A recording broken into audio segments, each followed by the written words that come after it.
Okay, we are live. We're live. Hi, everybody. I'm Jeremy Nichols. I'm the Climate Energy Program Director for Wild Earth Guardians, and I have with me here. I'm Rebecca Sobel. I'm the Senior Climate and Energy Campaigner for Wild Earth Guardians. And if you're just joining us, you're tuning in to our weekly Facebook Live check-in. We do this every week, Wednesday at 1 p.m. Mountain Time. We try to spend a half an hour talking about the work that the Climate Energy Program is up to and give you some updates and insight and take advantage of the opportunity to interact with Senior Climate and Energy Campaigner. Sorry. And as usual, this is live. So, this is not well orchestrated, well rehearsed, but we do the best we can. Before we get going, just want to give a shout out to all the frontline healthcare workers, service workers, people out there taking risks to help people, help us get the food we need, get the care we need. Thank you so much. And also just want to give a big shout out to everybody who's working so hard on the Navajo Nation right now to help respond to the COVID health crisis. As many people know, the Navajo Nation is being very disproportionately impacted by COVID right now. And the Eastern Navajo Nation, which is in the greater Choco region of Northwest New Mexico, where a lot of our tribal friends live, yes, right behind Rebecca, is actually, they've been putting out pleas for relief and for donations to help fund the purchase of personal protective equipment, food, water, and other supplies. So if you can spare it, make a donation to the COVID relief efforts in the Eastern Navajo Nation. We really, really appreciate it. And if you're just tuning in, we do this every week and we do it live, but we also post the video on our Facebook page. Check out last week's Facebook Live. We had some great friends with us, Mike Eisenfeld with San Juan Citizens Alliance and Maya King Flaherty with the Sierra Club Rio Grande chapter, talking about our collective and individual efforts to defend the greater Chaco region from fracking. And we're actually going to be talking about Chaco today as well, because today is a huge, huge day. We're hosting a people's hearing. I should say the Frack Off Chaco Coalition is hosting the people's hearing to defend Greater Chaco from fracking. And Rebecca, aren't you just like buzzing with excitement around this people's hearing right now? Buzzing. I can't contain myself. I mean, some of us in the Greater Choco Coalition have been fighting extraction in this region for decades, if not generations, but the real industrialized onslaught of fracking has taken place within the past decade. And the public comment period on BLM's proposed fracking plan comes in the middle of a public health crisis where people just cannot participate. Those that are most impacted are not able to give their comments on a plan that would worsen their air quality, potentially endanger their public health, and then certainly endanger the landscape. And so the Bureau of Land Management has been holding these virtual meetings to try to solicit comment on its drilling plan that would propose more than 3,000 industrialized fracking wells across this landscape. And so far, those meetings have been an abomination.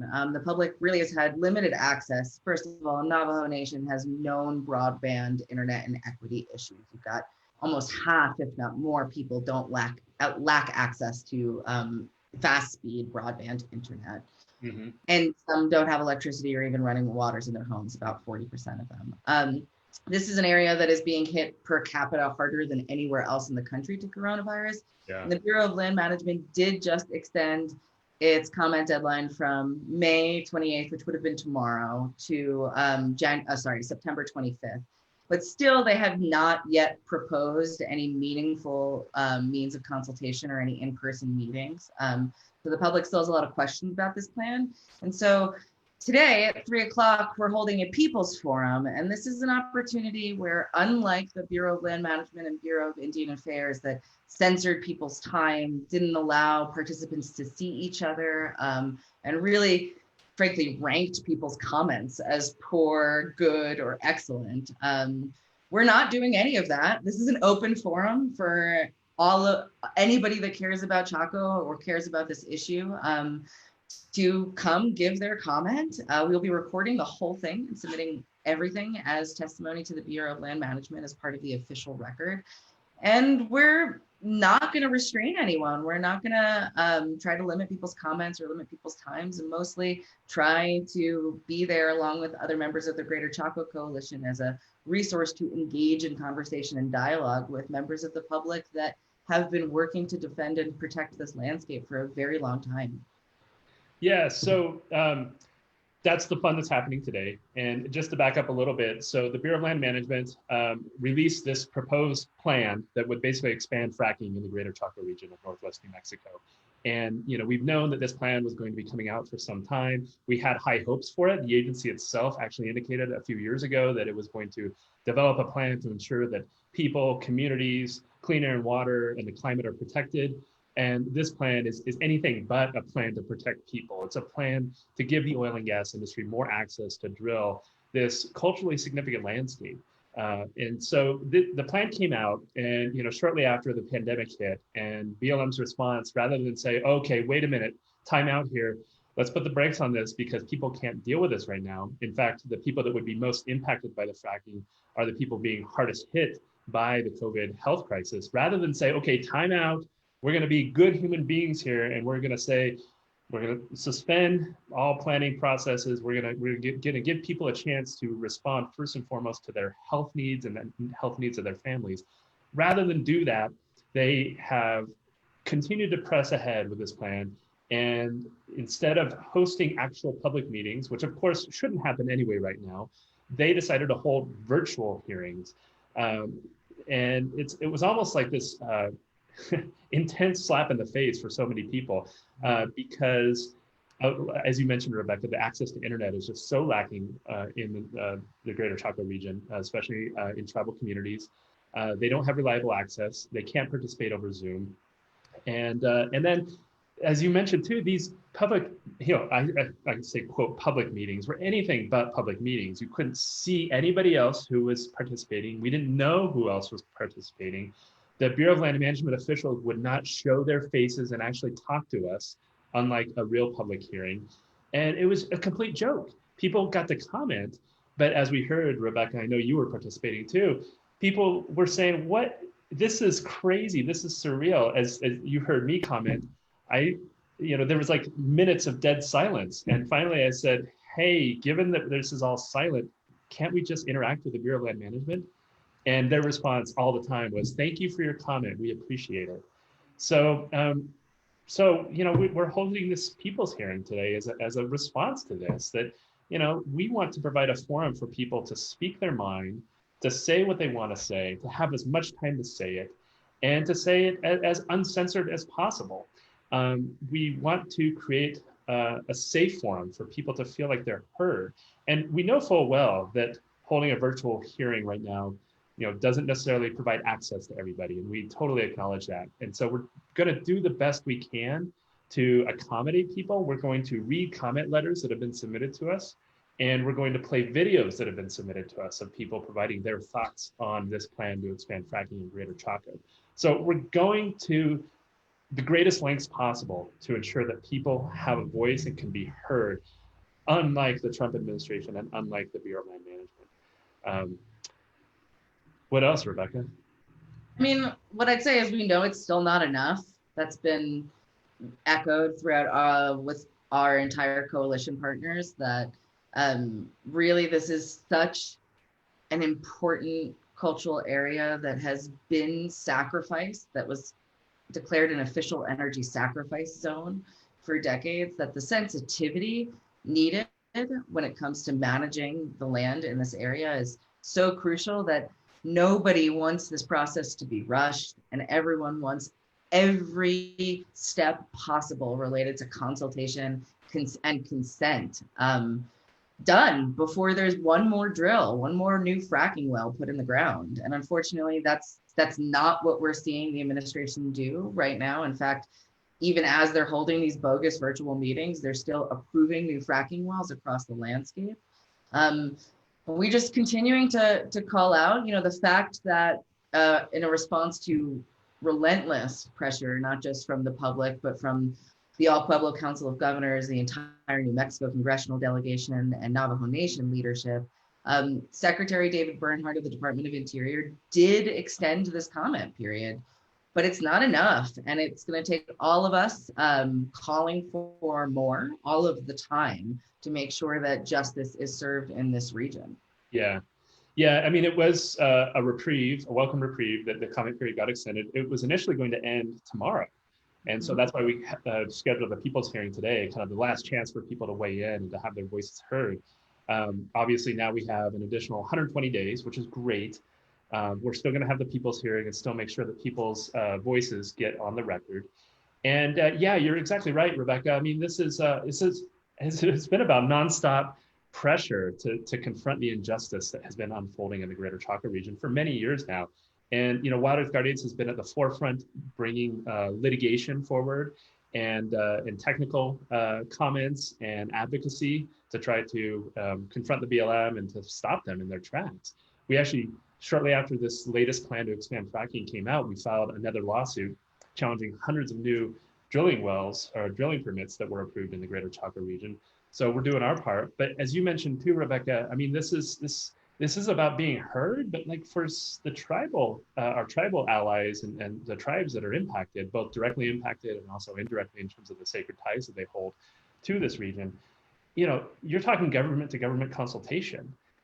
This is not a matter of the tribes being heard. It's a matter of them having an influence and being able to sway the Bureau of Land Management and being not only heard, but actually responded to. Instead of, for a lot of the public, we provide our comment and the agency says, yeah, thank you for your comment, we appreciate it. But for tribes, when they speak, the agencies are supposed to say, okay, we will find a way to accommodate your concerns. We will find a way to meet your needs. And the Bureau of Land Management is not doing that. I mean, they're not even close to doing that. And this has actually been a big issue across the country right now in light of the COVID crisis and how everything has gone virtual, that you can't have effective consultation, government to government consultation with tribes right now. And we saw that on clear display with these Greater Choco virtual hearings. They gave people 3 minutes to comment. And they didn't even ask, this is the crazy thing. They didn't even ask, hey, are there tribal officials that would like to go first? They didn't even ask. We had to ask. We demanded it. And then they were trying to cut them off after 3 minutes too. And there wasn't a single tribal official that didn't show up saying, I'm giving a comment under protest. Yeah, it was shameful. And hopefully today, we're definitely going to start out, with a prayer. We're going to start out offering time for, tribal officials and frontline community members to speak out first and foremost. We're going to make sure that the people who are most impacted get the first chance to speak and get as much time as they want.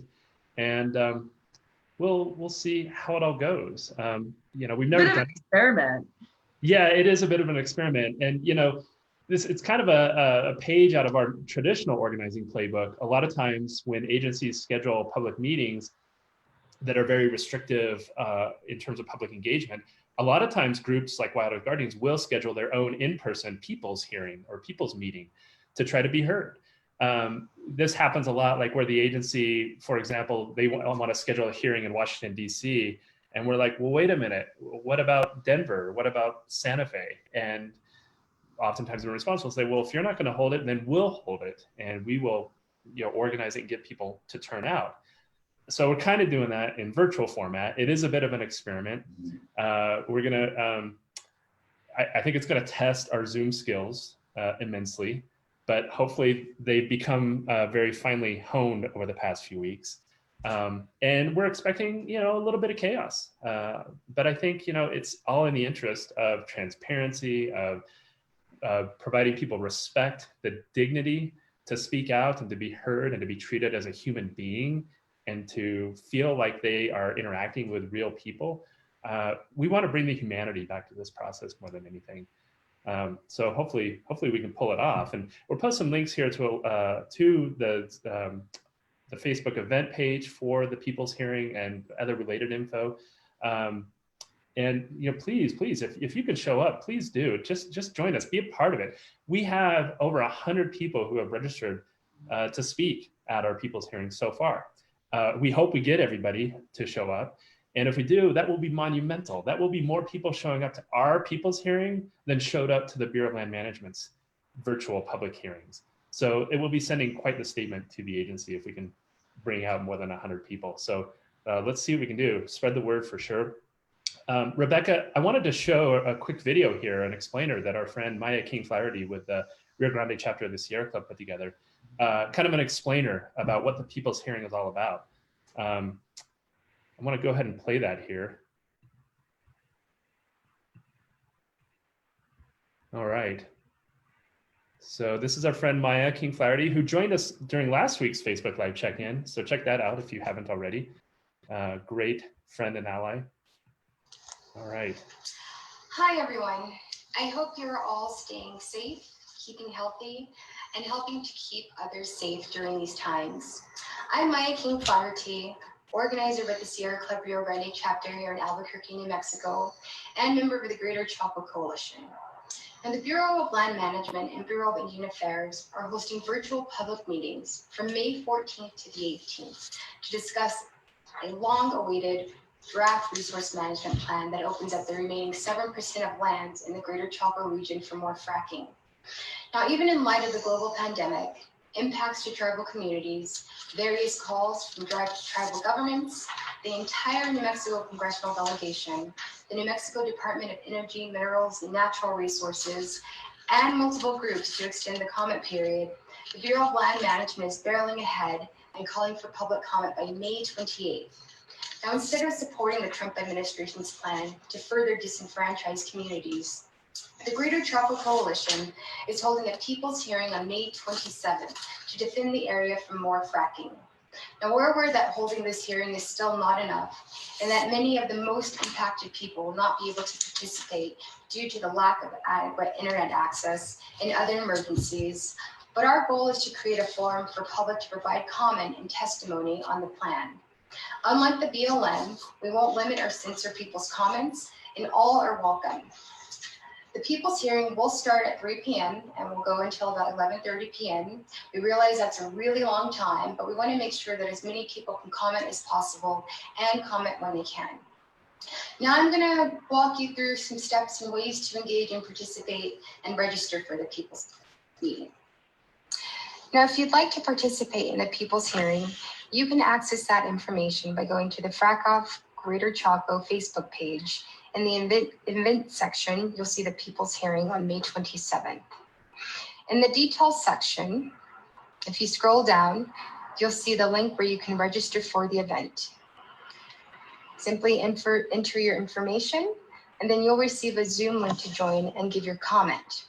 Now, if you can't attend, you can also send a video recording or a written comment in advance, and you can email your comments to info@frackoffchoco.org. You can also submit your comments through the Frackoff Choco webpage. If you scroll down, you can see our immediate action calling for comments opposing the drilling plan. We'll also be submitting these to the BLM. And if you have other ideas for how to participate or engage, if you go back to the Facebook event and you scroll further down, you'll see a link for other ideas to participate. If you click on that link, it'll take you to a Google form where you can then enter your information. And other ways to participate includes recruiting people to give public comment. Maybe you'd like to sing a song or recite a poem. Now, the BLM moving forward with the planning process is disgraceful and it's callous. We hope you will join and participate in the People's Hearing on May 27th. That starts at 3 p.m. and help us to call out the BLM in solidarity and thank you. That was awesome. Yeah. So thankful for Maya and all our other Greater Choco Coalition allies or Frackoff Choco Coalition allies. Such a tight bunch of folks. And, it's not necessarily a formal coalition, but it's kind of everybody informally coming together and realizing, individually we're all very strong and we have a lot to provide and to share. And then when we collectively get together, it's like, I don't know, it turns into this monster force for action to defend. I'd say, like the only silver lining about fighting extraction for a long time is that you get to develop relationships with the people that you're fighting with. So the Greater Choco Coalition, it's been around for over 5 years now. And I'd say it's really an honor to get to be a part of it and for Guardians to be a part of it. And you're right. We all have different roles to play, and we're stronger when we come together. So we're happy to share legal insight and acumen and be able to support things like a People's Forum by providing the Zoom platform and some back-end facilitation. And also our job is to help use our voice to amplify the voices of those that are most impacted. We continue to do that. And God, this crisis has taught us more than ever that that work is hard and that it's not enough to pay lip service when people are hurting and it's life or death. Yeah, it literally is. And, you know, it definitely, it adds to the motivation considerably right now. Like literally our frontline allies are in the throes of a virus, and a virus that is just wreaking havoc on people's families and communities right now. And the last thing they need to deal with is a Trump administration oil and gas industry giveaway. And again, you know, getting to the, you know, this is, I think we've said this a lot, this is as much an environmental issue as it is a justice issue. And I think everybody is coming together under that banner of solidarity that we want justice for the greater Choco region, for its people, for its cultural significance, for its clean air and water. You know, it needs to be protected. And so, you know, it's definitely giving us some new perspective and I think some new energy in terms of speaking out, because as you mentioned, we've been at this for many years now, our campaign to defend the greater Choco region from fracking. It's interesting, when we first started doing this work, way back when, like 13, 14, 15 years ago, you know, everybody referred to the region as the San Juan Basin. And Rebecca, you have an image of the San Juan Basin behind you. And the San Juan Basin is a geologic term that the oil and gas industry uses. And it refers to a region where the industry for years has been tapping formations for oil and gas production. And this region is not just an oil and gas industry pincushion. It is culturally phenomenal. It's the Sacred Heart of the American Southwest, the you know, the home of the ancestral Puebloan and the present-day Pueblo people hold tremendous ties to the region, spiritual ties and living ties to the region. And so, you know, way back when we decided, no, we're not going to call this the San Juan Basin anymore. We're going to call this the Greater Chaco region, because that's what it is. You have Chaco Canyon at its core, but then you have this landscape filled with ancient ruins and artifacts and signs of the ancestral Puebloan Chacoan people who inhabited this region over 1,000 years ago. It's not just limited to Chaco Canyon. It literally spans 4 states. It goes into Northeast Arizona, Southeast Utah, and Southwest Colorado. And yeah, we need to start looking at it through the lens of an intact landscape, not a basin, not an oil and gas producing region, and not just a canyon, but an actual landscape, which is what we're really ultimately after here, is getting an acknowledgement and getting a commitment from the federal government in particular to start to manage it for its cultural values and at a landscape level. Well, and to allow those that have direct ties to be a part of that management process, right? Which absolutely makes BLM's dismissal of official tribal consultation and input even more offensive, because these are the governments, the nations, the sovereign nations that should be a part of the management of this culturally significant area. Yeah. Exactly. So that's what we're gunning for right now. In the meantime, you know, we're so thrilled to have congressional backing for protecting the Greater Chaco region. All of New Mexico's congressional delegation, U.S. Representatives Ben Ray Lujan, Deb Haaland, and Xochitl Torres Small, and U.S. Senators Martin Heinrich and Tom Udall are all supportive of legislation that would take the first steps toward protecting this landscape. It would withdraw oil and gas minerals from being developed within 10 miles of Chaco Canyon or Chaco Culture National Historical Park. Obviously, we want 10 miles is not enough. We need to go further, but it's a start. And we're hugely grateful for the support of New Mexico's congressional delegation in that regard. And hopefully we can build, like, hopefully this legislation will pass.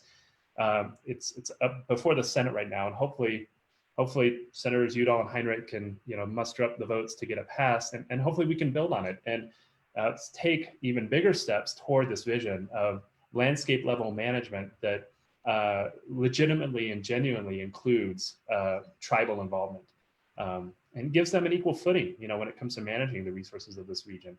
It doesn't just put it in the hands of the Bureau of Land Management, which right now is completely bought and sold by the oil and gas industry. I mean, it's sort of crazy that we're having this conversation right now all together when the price per barrel of oil and gas is nosediving and it's not even economical to extract these resources from the ground. They're worth more in the ground than they are taking out right now.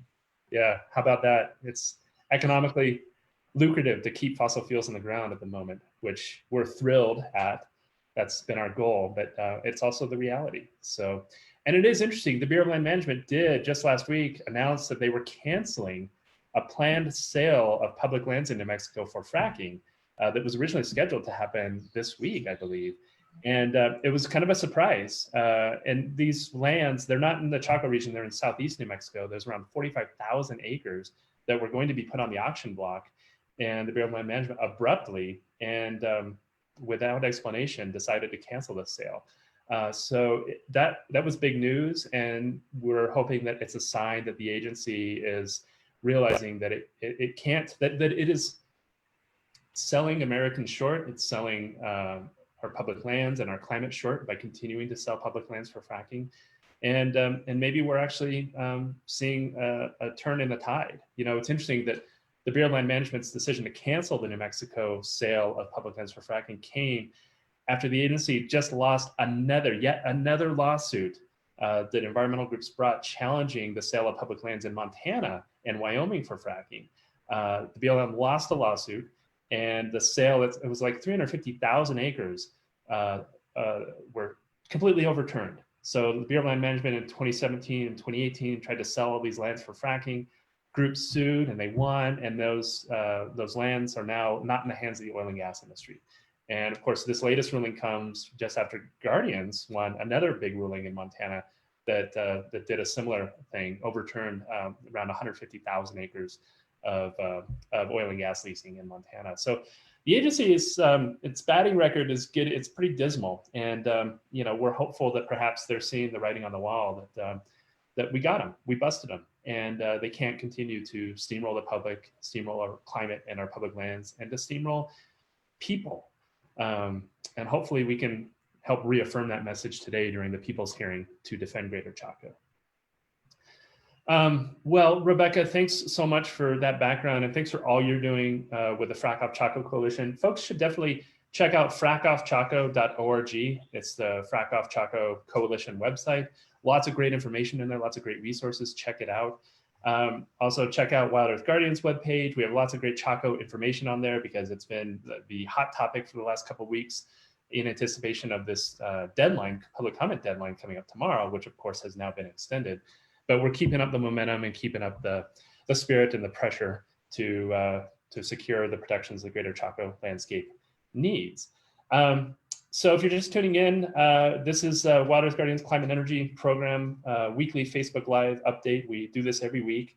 And so thank you so much to everyone who did tune in today. And if you do catch this later or cut the tail end, the video will be posted on Wild Earth Guardians Facebook page after this. So you can check it out, watch it later, and get all the latest and greatest info about the People's Hearing to Defend Greater Choco. You can still register for the People's Hearing too and participate today. Yes, we're going to post a link to the Zoom registration. Please register. Definitely get involved. This is going to be fun. This is not going to be a dry government public hearing. We're going to make this fun, and we're going to make sure people can smile even as we're, you know, putting everything into trying to secure the protection that this culturally significant landscape deserves. So please sign up. We're so looking forward to it. And we're excited too, because this is the first time we've ever done anything like a virtual People's Hearing. So it'll be interesting. So anyway, thanks so much for tuning in. Tune in next week, every Wednesday, 1 p.m. Mountain Time. We do this, and we so appreciate everybody who is supporting Wild Earth Guardians or our allies in this time of crisis.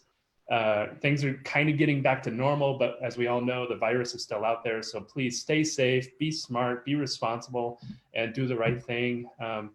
And we'll keep this up as long as we need to, these virtual check-ins. So we really appreciate everybody for tuning in.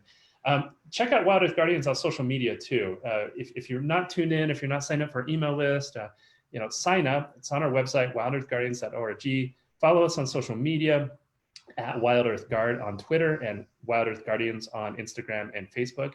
And then the Climate Energy Program has its own social media channels at Climate West. That's kind of our program moniker. So follow us there, check us out. We provide all the latest and greatest on what we're doing to protect the climate here in the American West. And we lately had a lot of good news to report. So all the more reason to tune in. So Rebecca, what did I miss? Hey, you got it all. I hope we see everyone today in a few hours. And next week when we're back doing another edition of Climate West Live, hopefully with more good news to share. Yeah, awesome. Can't wait to see everybody at the People's Hearing. Starts at 3 p.m. Mountain Time. Be there. Bye, everyone. Thanks. Thanks, everybody.